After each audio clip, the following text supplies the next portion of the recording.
Behold the hangar bay. Oh yeah, it's not much to see at this angle.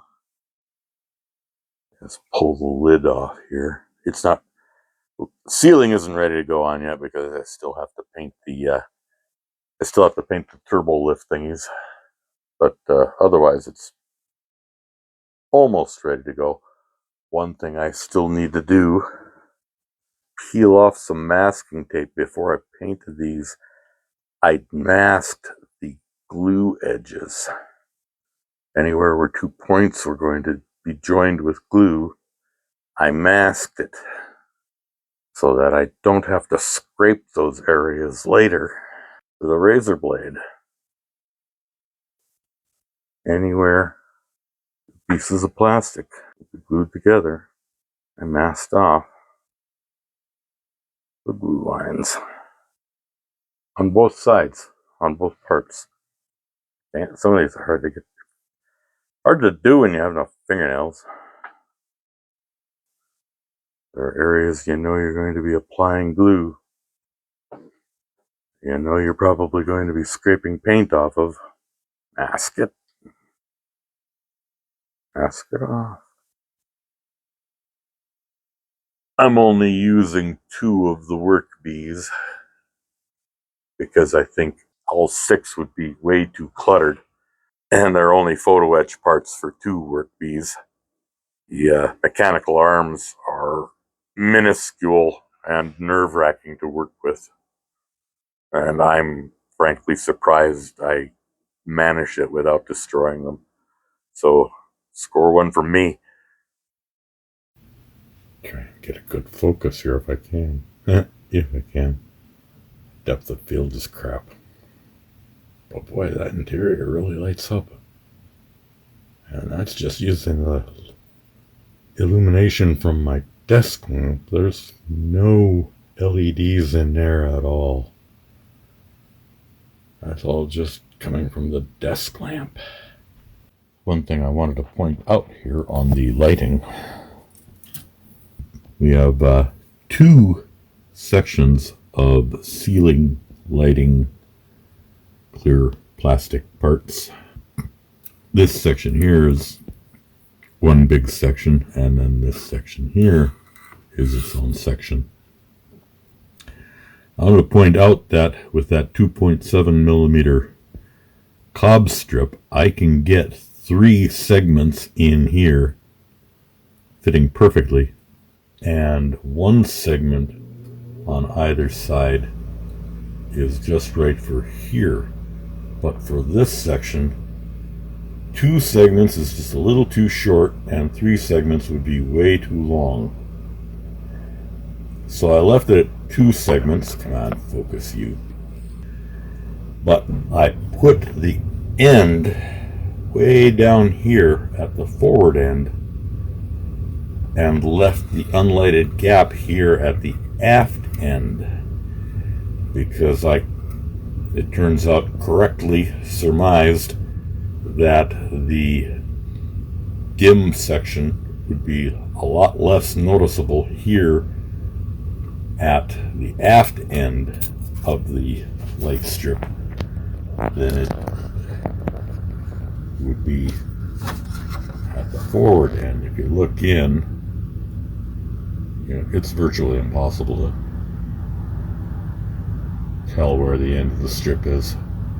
Come on, focus you.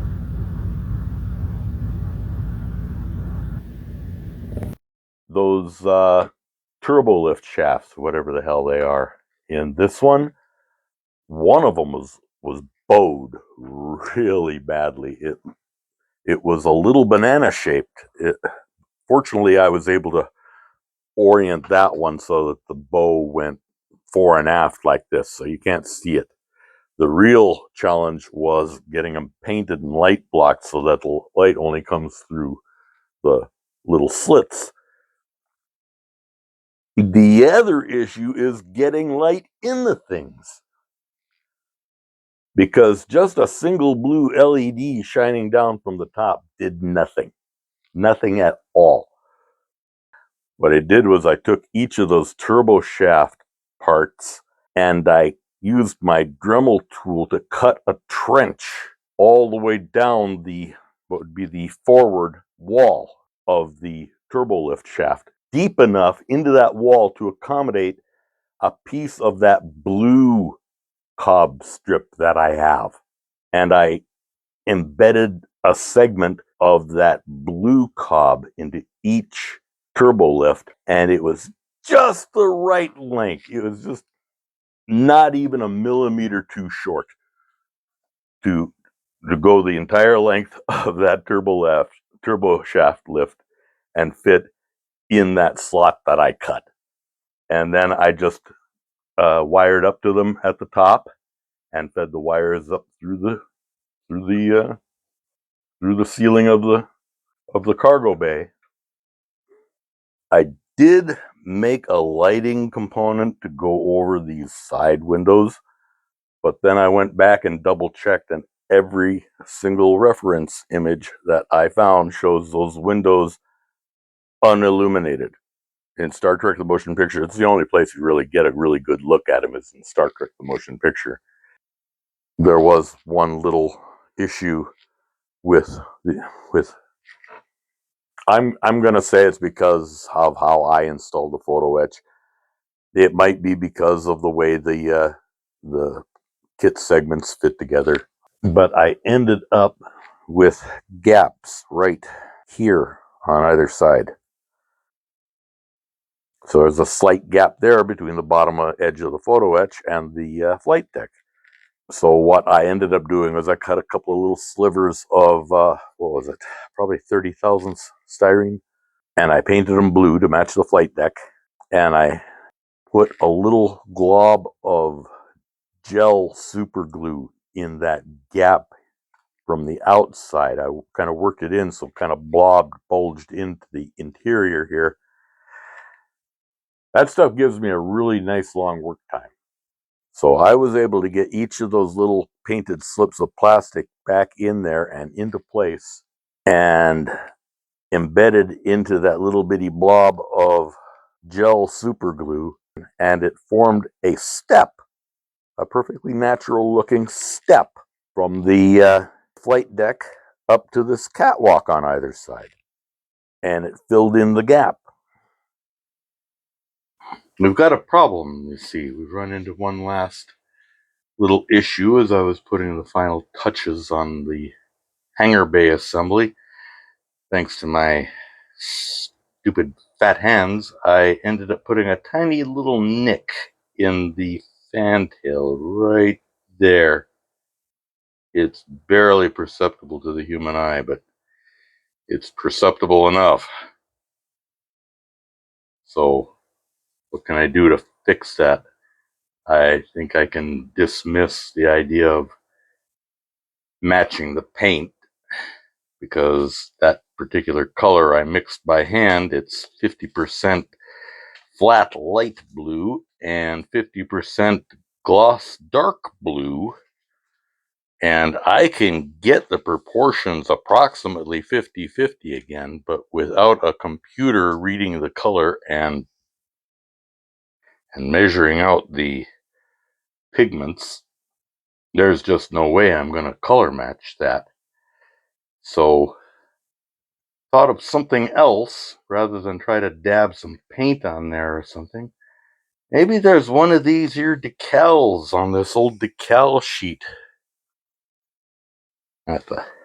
Maybe I can find a decal that I'm not using on the decal sheet. I'm not using that big old A there. I don't know what else I can sacrifice here. Something else I've got is these. These are the decals that are supposed to go on the stand. These go into the little rectangular slots in the stand, apparently to simulate the dry dock in some way. But I should be able to nip a couple of little bitty pieces off of this to cover up that spot. I'm going to set a protractor like so. Make sure I have it even. Yeah, I think I'm going to use one of these little black corner decals.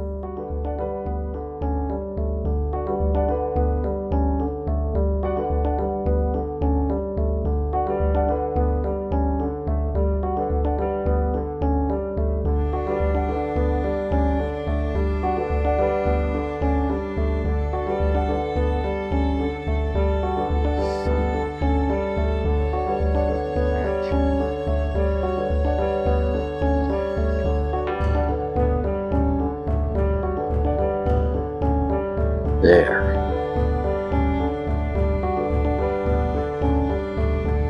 There. I let the decals dry overnight and hit them with some clear coat, and now instead of an awkwardly repaired blemish, I have some more or less normal looking, symmetrical, unobtrusive, nondescript surface details. And with that, I think I'm going to call this done. So the next thing I need to do is wrap this baby up in bubble wrap and lock it in my safe until I'm ready for it.